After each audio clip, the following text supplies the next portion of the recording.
Bonjour tout le monde, on se retrouve aujourd'hui pour une nouvelle vidéo spéciale relooking. Vous le savez maintenant, sur Face to Face, on aime bien prendre des modèles et vous faire des beaux avant-après. Et aujourd'hui, c'est Linda qui va nous accompagner durant tout ce maquillage, durant tout ce relooking. Vous allez le voir, c'est une femme qui a une personnalité très joyeuse, donc j'avais envie que le maquillage colle justement à sa personnalité, mais aussi à ses goûts et à ses envies. En ce qui concerne le maquillage que j'ai choisi aujourd'hui de lui faire, j'avais envie de miser sur un teint plutôt naturel. Linda a des taches de rousseur que moi personnellement j'aime beaucoup.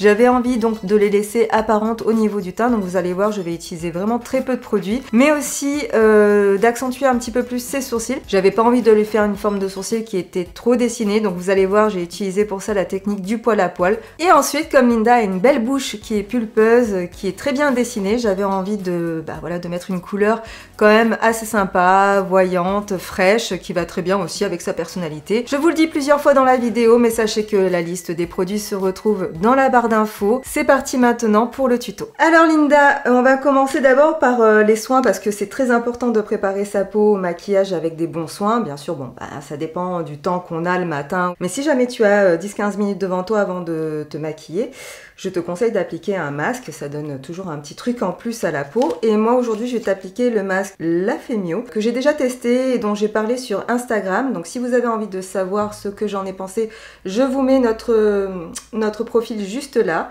Vous allez sur Instagram et vous verrez le rendu que ça a sur moi. J'ai fait un petit avant-après vachement intéressant. Donc c'est un masque haute hydratation dans lequel on retrouve de l'acide hyaluronique et de l'aquaderme. Donc ça va permettre vraiment de bien hydrater la peau. Et quand la peau est bien hydratée, elle est forcément plus repulpée, les petites ridules s'effacent et s'estompent, voilà. Et ensuite le maquillage est prêt à être appliqué. Mais avant ça, je vais te passer une petite lotion, comme ça au moins on est sûr qu'il reste aucune impureté sur la peau. Donc la lotion que je vais t'appliquer, c'est la lotion Patika dont j'ai déjà parlé dans une vidéo soin. Je vous accroche la vidéo dans le petit, je crois que c'est juste là à gauche. Et donc là, je vais enlever les petites impuretés. Bon, je sais que tu n'as pas de maquillage. Et maintenant, il est temps d'appliquer le fameux masque. T'as déjà testé ce genre de masque en tissu? Alors oui, j'en ai déjà fait et hydratant aussi. Pas avec l'acide, mais hydratant. Quel est ton type de peau, toi? Très sèche. Du coup, je n'hésite pas à y aller sur les masques. Alors moi, j'ai un petit visage, donc le masque dépasse un peu. On va voir avec toi ce que ça donne. Ça va au niveau de la sensation? C'est pas trop désagréable? Non, c'est bien frais. Ouais,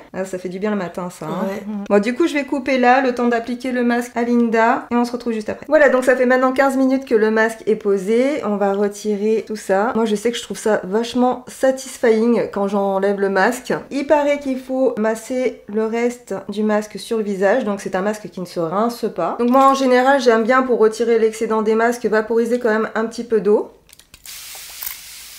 Et avec un coton, j'enlève le surplus. Ça c'est mon petit truc à moi. Alors je sais pas si ça apporte quelque chose vraiment, mais moi ça me fait du bien je trouve. Donc on n'a pas besoin de crème hydratante après un masque? Non, on n'a pas besoin de crème hydratante après un masque parce que ça risque de surcharger la peau. Et même si on a une peau qui est sèche, si on a besoin de maquiller après, le fond de teint, etc. risque de ne pas bien tenir au cours de la journée. Mais par contre, ce que l'on peut faire, c'est appliquer une base hydratante qui, elle, sera beaucoup plus légère. Alors du coup, je vais t'appliquer la base hydratante de chez Make Up For Ever. C'est une base que j'adore. Moi, j'ai la peau sèche, tu vois, comme toi. Cette base, ça me permet vraiment de pouvoir bien avoir une peau bien lisse avant d'appliquer mon maquillage. De ne pas avoir de petites rugosités, c'est comme ça qu'on dit. Auquel le fond de teint risque d'accrocher. Là, je suis en train d'en tester une. On peut citer une marque? Oui, bien sûr. MAC. Ouais.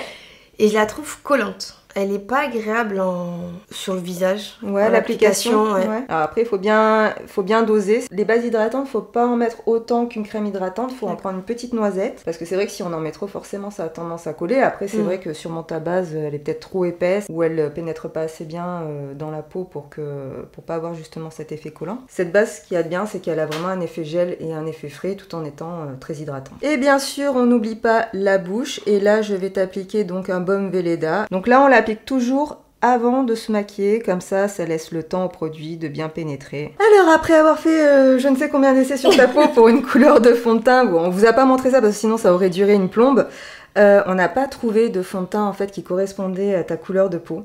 Parce que c'est vrai que tu as une carnation qui tire vraiment sur le neutre, voire un petit peu le olive, et c'est vrai qu'en France on a du mal à trouver ce genre de teinte pour toi. Mais heureusement, tu as une très belle peau, donc de toute façon, je comptais te faire un teint lumineux et assez léger. Donc pour ça, ce que je vais faire, c'est que je vais prendre ma palette de chez Bobbi Brown. C'est une palette professionnelle, mais ce sont ici que des fonds de teint stick. Donc du coup, moi, je vais mélanger plusieurs couleurs pour pouvoir obtenir la teinte que je souhaite pour ta peau. Étant donné que tu as des belles taches de rousseur, qu'on a appris qu'elle n'aimait pas, s'il vous plaît, dites-lui dans les commentaires que les taches de rousseur lui vont très bien. Non. On va essayer de garder justement ce côté-là, et puis après avec une poudre, si j'ai pas exactement la bonne couleur, je vais rattraper, parce que si on n'a pas des fois le bon fond de teint, on peut rattraper avec une couleur de poudre par-dessus, et puis du coup ça équilibre un petit peu tout ça. Donc avec ces fonds de teint stick, moi ce que je vais faire, c'est camoufler un petit peu voilà, les couleurs sous tes yeux. Donc tu n'es pas cerné, mais c'est vrai que comme tout le monde, tu as des petites rougeurs juste ici.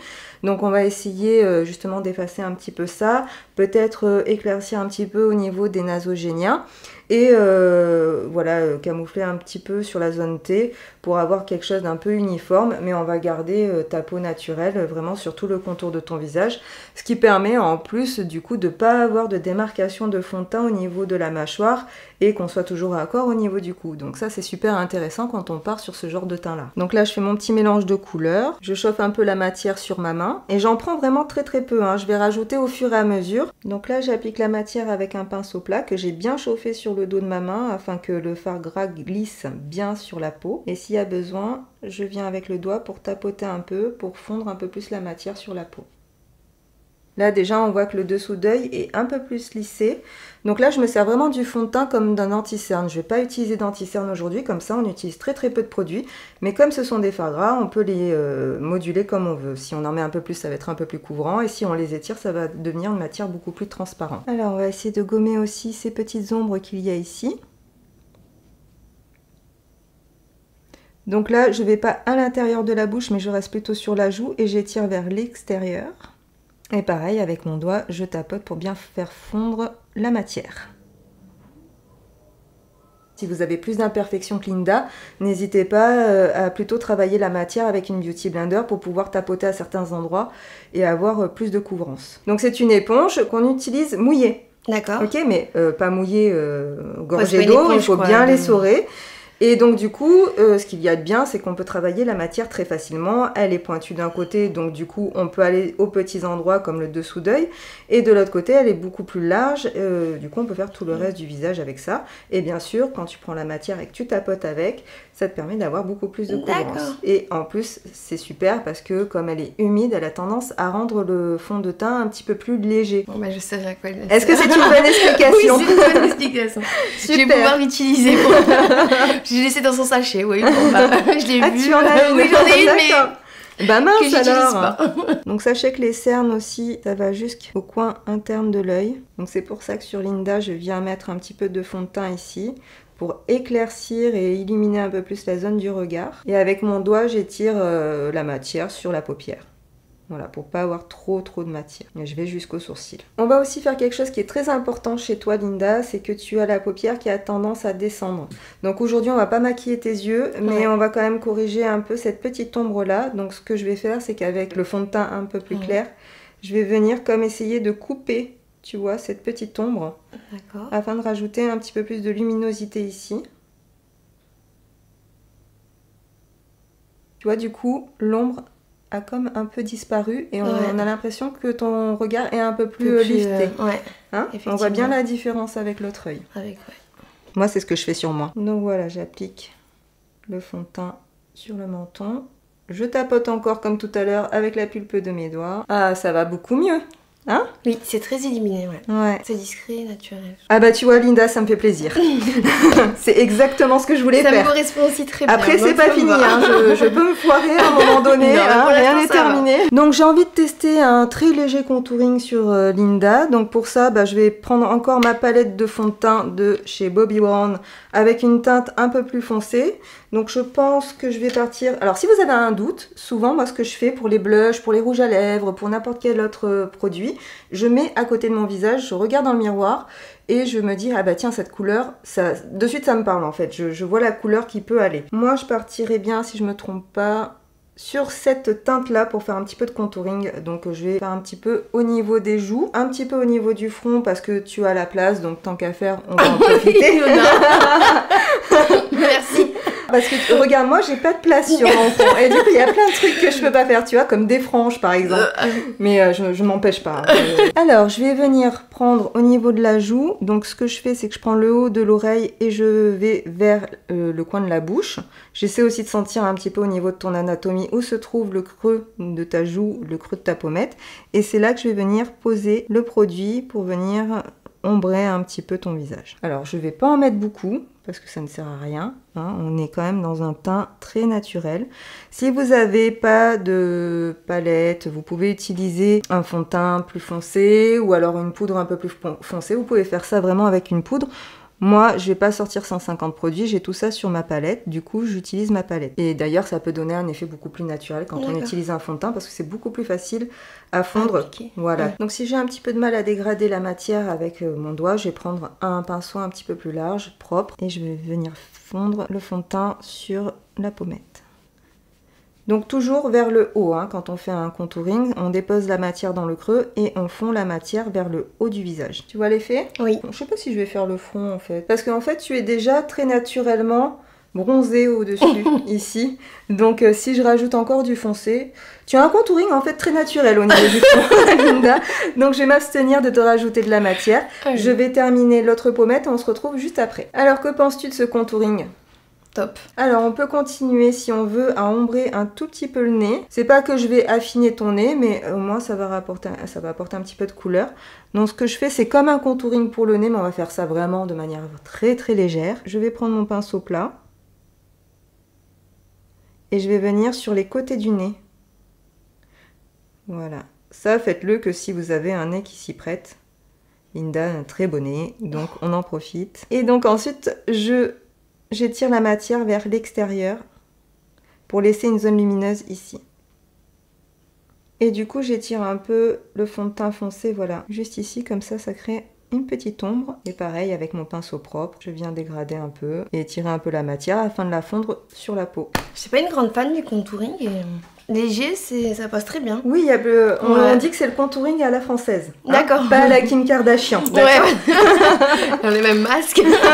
Pour moi, contouring, c'était vraiment le fait de avoir une tonne de maquillage sur soi et de plus être quelqu'un après. Maintenant, ce que je vais faire, c'est que je vais te mettre du blush. Donc, ça va apporter un peu de couleur sur ton visage. Et pour ça, je vais utiliser des blushs en crème.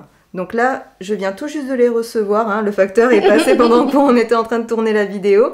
Donc c'est des blush crème de chez Glossier. Je pense que je vais faire un petit mélange des deux pour toi. Comme ça, au moins, on n'est ni trop dans le fuchsia, ni trop dans le orange. Tu vois, quand on n'a pas envie de choisir, on fait des mélanges. Donc au niveau de la matière de ces produits, moi c'est la première fois que je les teste. Je m'attendais à quelque chose de beaucoup plus crémeux et je me rends compte qu'en fait, hein, ils sont un peu liquides. Ils sont fluides, ouais. La matière a l'air quand même super agréable et facile à utiliser. Donc là, toi, tu as des très belles pommettes et moi c'est vraiment quelque chose que j'avais envie de mettre en valeur chez toi. Donc là je dépose la matière sur le bombé de ta joue et là avec le pinceau propre je vais venir tapoter la matière. Donc c'est la première fois que j'utilise ce produit, je vais voir un petit peu comment il réagit. Il a l'air plutôt pas mal pigmenté. Alors il faut faire attention à pas trop monter au niveau de l'œil. Moi c'est un peu ce que j'ai fait. Si on se trompe, on prend un petit coton-tige et on estompe. Et je descends pas plus bas que le contouring. J'essaie de faire en sorte que le contouring continue de se voir un peu. Ah, j'aime bien la couleur, c'est très joli. Émilie approuve. Elle est en backstage, j'ai dit, elle a fait... Ouais, la couleur elle est cool. Donc en fait j'en mets un peu plus là sur le bombé de la joue. Et au fur et à mesure, je fais un peu plus fin en étirant vers la tempe. Alors la matière est vraiment très fine et très légère. Je trouve ça vraiment formidable. Parce que souvent les blushs crème sont très épais sur la peau et ont tendance à être très gras. J'aime bien parce que du coup, tu vois, le fond de teint, vu qu'on n'en a pas beaucoup, on garde cette belle lumière sur ta peau et je trouve ça vraiment très joli. Moi, j'ai tendance à me mettre, quand je sors, alors si je dis pas de bêtises, c'est du highlighter. Oui. Bien, pas bien, du coup, est-ce que ça remplace un blush? Justement, tu vois, c'est bien que tu en parles, ça fait une très bonne transition parce que je comptais t'en mettre, donc c'est génial. Mais avant ça, je vais te poudrer. D'accord. Et après, je te mettrai un highlighter poudre, ok? D'accord. Donc maintenant, je vais t'appliquer une poudre libre de chez Make Up Forever. Donc là, c'est une petite quantité, mais elle existe en grand. Donc c'est la poudre numéro 54. Et là, je vais juste venir poudrer ta zone T. Le fait de poudrer, ça donne un aspect lisse et velouté au produit. Et du coup, tu n'as plus cet effet collant du fond de teint. Et les poudres minérales? Alors les poudres minérales, moi, j'en suis pas très fan. D'accord. Après, j'en ai pas essayé beaucoup. Moi, c'est vrai que j'ai mes habitudes en tant que maquilleuse. Mais les poudres minérales, il faut faire attention quand on a la peau sèche. C'est vrai que moi, le peu que j'ai testé, comme j'ai une peau très sèche, ça a tendance à accentuer justement tous les petits défauts de sécheresse sur ma peau. D'accord. Donc là, tu vois, de suite, ça matifie un petit peu ta zone T. On poudre avec un pinceau pour garder l'effet de transparence de la matière. Sur une peau sèche comme la tienne, on obtient pile la quantité qu'on veut sans en mettre trop. Et bien sûr, on n'oublie pas de poudrer aussi le contour de l'œil. Donc pour ça, je prends un pinceau qui est plus petit. Et pour ça, je vais relisser un tout petit peu le fond de teint que j'ai mis sous tes paupières. Et ensuite je poudre. Si je relisse pas la matière avant de poudrer, on va avoir des petits amas dans les ridules et du coup ça va te marquer alors que tu n'es pas marqué, donc ça serait un petit peu dommage. Et sur la paupière c'est pareil, même quand on a la peau sèche, on a tendance à avoir de toute façon à un moment donné les paupières grasses.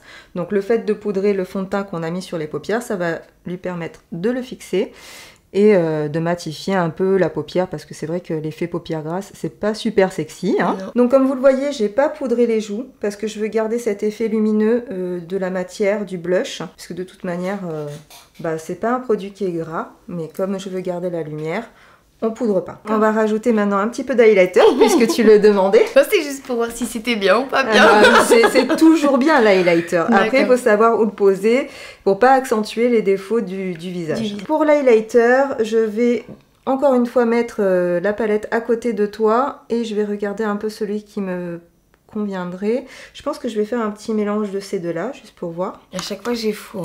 Hein. En fait, je me fais l'exercice et du coup, j'irai plutôt sur d'autres teintes et du coup, oh là là. Plutôt, mais tu sais, après, on n'est pas obligé de se bloquer à certaines teintes. Moi, c'est celle que j'ai choisie aujourd'hui.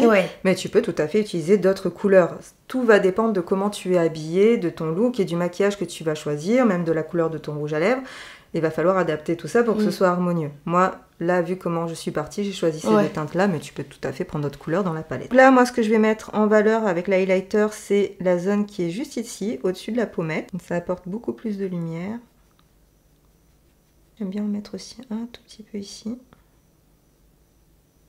Et parfois même un petit peu au-dessus du sourcil. En fait, on fait comme assez. Si jamais vous avez mis trop d'highlighter, que vous sentez que vous êtes un peu trop lâché, vous reprenez votre poudre libre matifiante et vous repassez un petit peu de poudre libre matifiante sur l'highlighter. Ok, on va pouvoir passer maintenant aux sourcils. C'est un peu le problème de beaucoup de gens, les sourcils. Hein. C'est vrai que c'est quelque chose qui est important dans le regard. C'est important et c'est vrai que moi, j'ai pas au niveau pilosité, j'en ai pas énormément. Donc du coup, dès que j'en ai un qu'il faut pas, ça fait un trou. Ils sont clairs. Donc du coup, au niveau du regard, c'est pas très... il faut que ça se prononce en fait avec le regard. En fait, en plus, toi, tu es brune. Donc du coup, c'est vrai que même si tu as des petits reflets, tu as quand même des cheveux assez foncés. Et il faut quand même que les sourcils aient la même intensité que tes cheveux. Après, tu as quand même des sourcils, tu as une belle ligne. Donc ça, on va se servir de ça pour intensifier tes sourcils. Comme je l'ai dit tout à l'heure, et comme elle aime bien que je le dise, tu as un front qui est quand même assez grand, tu as des grands yeux avec des grandes paupières.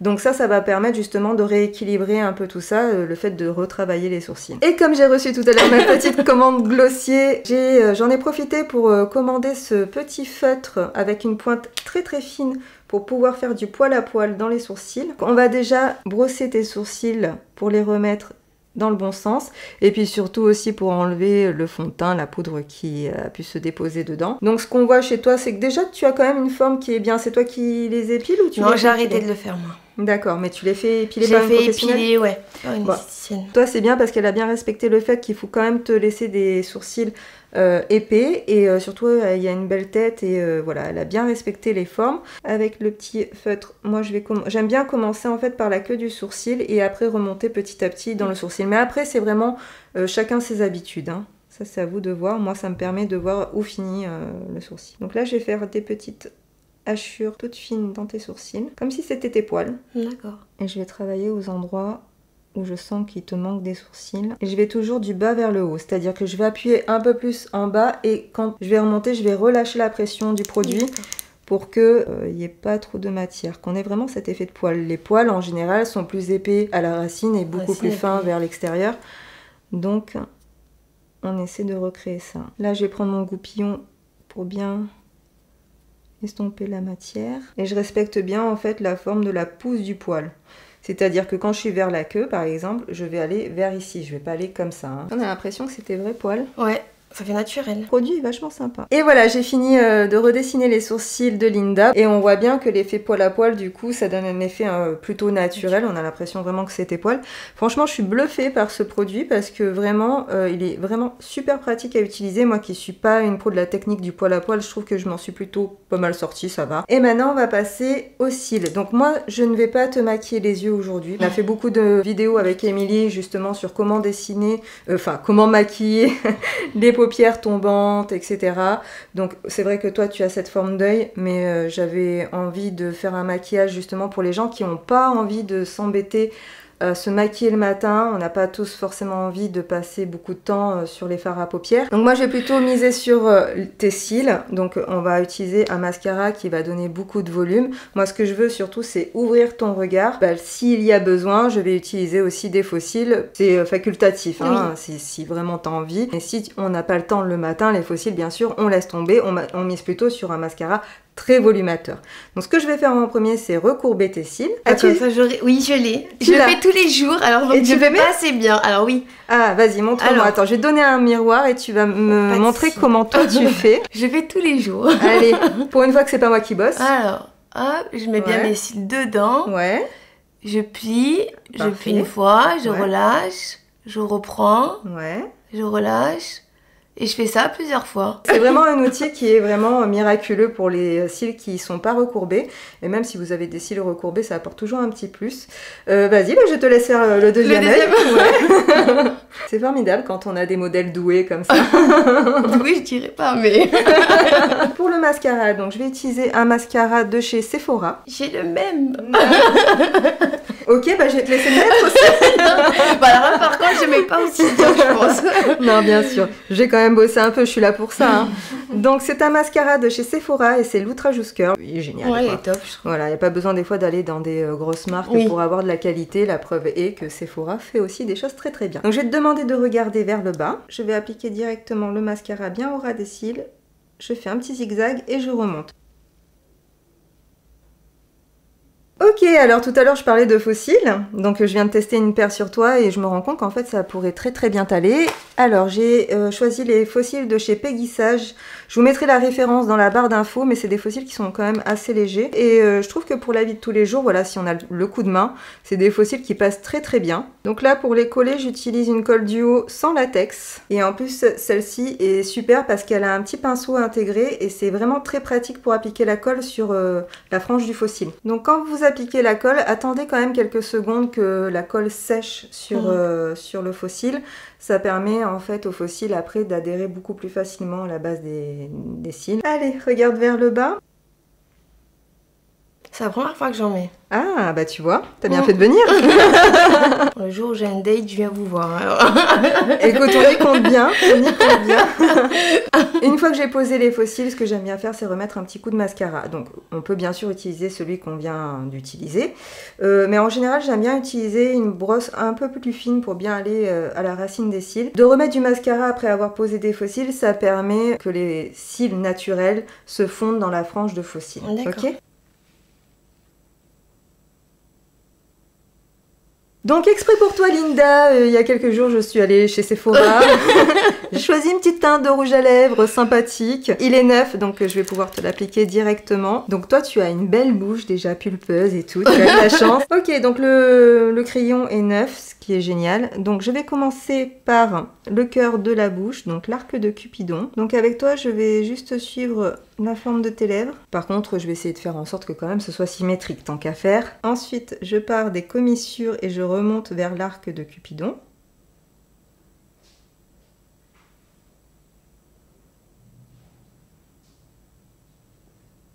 Le contour est fait, maintenant je vais remplir l'intérieur de la bouche.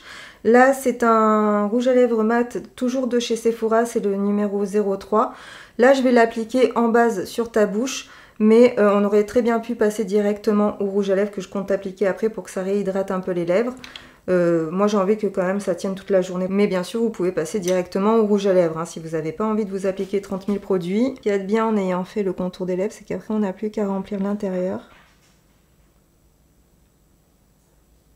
Et nous allons passer enfin au dernier produit de cette vidéo, Linda. On arrive au but. C'est le rouge à lèvres de chez Sephora que je t'ai pris. Donc c'est un rouge à lèvres un peu crémeux, glossé, etc. Donc ça va apporter un peu d'hydratation justement à ta bouche. Parce que c'est vrai que les rouges à lèvres mat ont tendance à être voilà, à assécher. Et du coup ça va permettre de redonner un peu de confort. Donc comme je le disais tout à l'heure, je vous mets toutes les références des produits dans la barre d'infos. N'hésitez pas à y aller si vous voulez retrouver la référence de ce superbe rouge à lèvres qui va très bien à Linda. Et c'est super, ça te va très très bien. Merci. Qu'est-ce que t'en penses, Linda? Ça te plaît?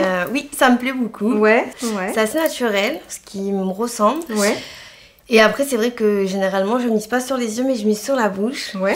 Donc, ça me va parfaitement. La couleur, la teinte, tout me va bien. Merci beaucoup, Linda, de nous avoir servi de modèle. Et puis, j'espère que tu reviendras nous voir sur la chaîne. Avec grand plaisir. Faire peut-être d'autres styles de maquillage, du coup. Avec grand plaisir. Merci beaucoup, Linda. Et voilà, le maquillage est terminé. Comme vous avez pu le voir, ça a beaucoup plu à Linda. Et moi, ça me fait vraiment très plaisir de lui avoir fait entre guillemets ce cadeau un peu de cours de maquillage et de relooking. J'espère qu'elle reviendra nous voir parce que toute cette bonne humeur, ça fait vraiment plaisir. Et ce qui fait aussi beaucoup plaisir, c'est que nous avons atteint les 30 000 abonnés sur notre chaîne YouTube.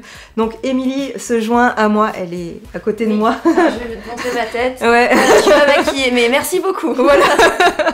Si vous avez envie de nous suivre d'un petit peu plus près et que vous ne le faites pas encore, n'hésitez pas à nous rejoindre sur Instagram. On vous poste des stories, voilà, quelques petites publications que vous ne verrez pas sur YouTube. Donc si vous avez envie d'un petit peu mieux nous connaître, c'est là-bas que ça se passe. Je vous mets notre pseudo juste ici et j'espère que vous viendrez nous faire un petit coucou. Il est temps maintenant pour moi de vous quitter. On se retrouve très bientôt avec une nouvelle vidéo. Je vous fais de gros bisous et je vous dis à bientôt. Bye bye!